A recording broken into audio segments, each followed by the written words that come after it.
Assalamualaikum warahmatullahi wabarakatuh. Today we'll be looking at degree of freedom.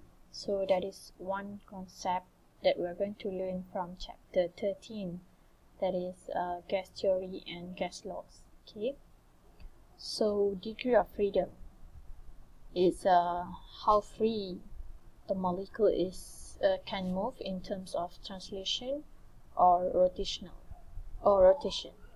Okay, so this is the definition of degree of freedom. Is a number of independent ways in which an atom or a molecule can absorb or release or store the energy. So it's independent ways. So its number of its independent ways is depending on the type of gases we are looking at. So we have three common types of gases that we're going to discuss.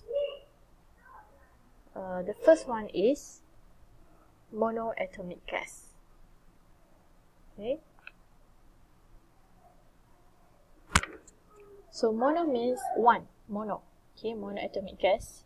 So gas with one atom. So this is how it looks like.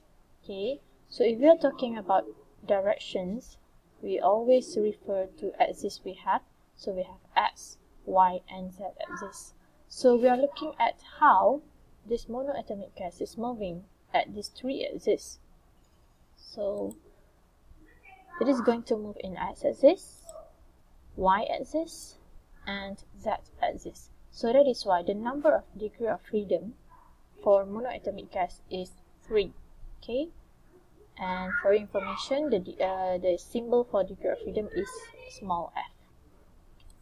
Okay, second type of gas is diatomic gas. Di means 2. Okay, so you can see here, this is the form of the diatomic gas. So again, we're talking about how it moves in x-axis, y-axis, and z-axis. So it's going to move in x, y, and z. So this is translational kinetic energy. So we have 3. And for rotational kinetic energy, we have 2. We are going to see later how this diatomic gas is having 2 rotational kinetic energy and 3 translational kinetic energy. And the third types of gas is polyatomic gas. So this is the examples of types of example of polyatomic gas. So we have H2O, CO2, and H3.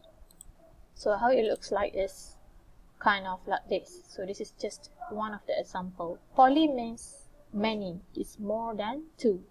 Okay.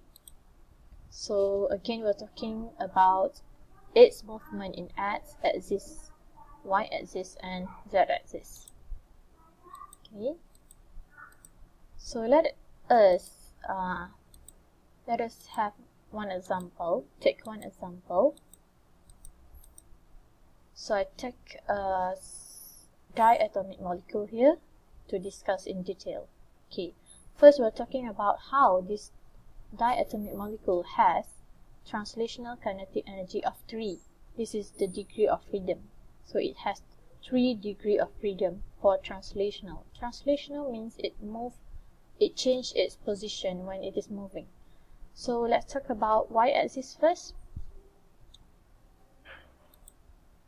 So this is the first motion. It moves upward, downward at y-axis.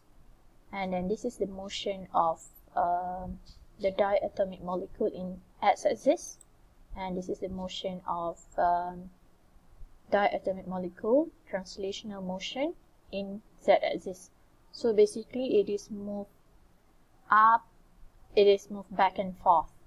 Okay, back and forth. Okay, it goes back and forth. So if you look at it one more time, so it's go down and it is okay. So it's involving 3 axes. So X, Y, and Z. So that is why we got 3 value of degree of freedom for translational kinetic energy. Next, we're going to look at the rotational kinetic energy. So how are we going to get this number? 2 degrees of freedom. So it's, let's look at y-axis first. So this is number 1. Okay. Okay. It is spinning through this axis, so it rotates. It rotates through the y-axis. This is 1 degree of freedom. And then it rotates through x-axis. This is another degree of freedom. And if you look at the rotational motion in z-axis, it's actually having the same movement as x-axis. Okay, let us repeat one more time. Sorry. 1, 2.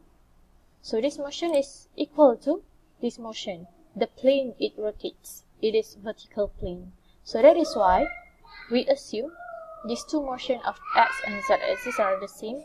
So that is why we think of it only have 2 degrees of freedom for rotational kinetic energy. So total degree of freedom for diatomic molecule is 5. 2 plus 3. 3 plus 2, so it's 5. Okay, that's all. Thank you.